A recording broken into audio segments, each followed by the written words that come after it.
سورہ مزمل کا وظیفہ۔ السلام علیکم۔ آج میں آپ سب کے لیے سورہ مزمل کا بہت ہی مجرب وظیفہ لے کر آیا ہوں۔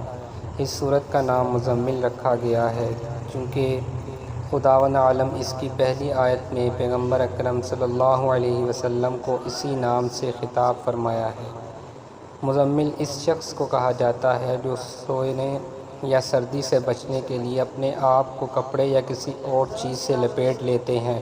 جب پیغمبر اکرم صلی اللہ علیہ وسلم نے لوگوں کو اسلام کی دعوت دینا شروع کیا تو لوگ آپ کو اذیت اور آزار پہنچانے لگے۔ اس صورتحال میں آپ صلی اللہ علیہ وسلم اس غم و اندوہ کو اپنے سے دور کرنے کے لیے کوئی کپڑا اوڑھ کر استراحت فرماتے تھے۔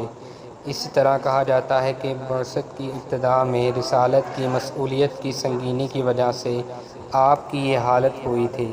سورہ مزمل کی تلاوت کے بارے میں پیغمبر اکرم صلی اللہ علیہ وسلم سے ایک حدیث میں آیا ہے کہ جو شخص اس سورت کو ہمیشہ پڑھتے رہے تو خداوند عالم اس سے دنیا اور آخرت کی سختیوں کو دور کرے گا اور وہ پیغمبر اکرم صلی اللہ علیہ وسلم کو خواب میں دیکھے گا۔ اسی طرح امام صادق علیہ السلام سے ایک احادیث میں آیا ہے کہ جو شخص سورہ مزمل کو نماز عشاء یا رات کے آخری پہر میں پڑھے تو خدا اسے پاک اور پاکیزہ زندگی عطا کرے گا اور وہ شخص اسی حالت میں باقی رہ کر اس دنیا سے چلا جائے گا۔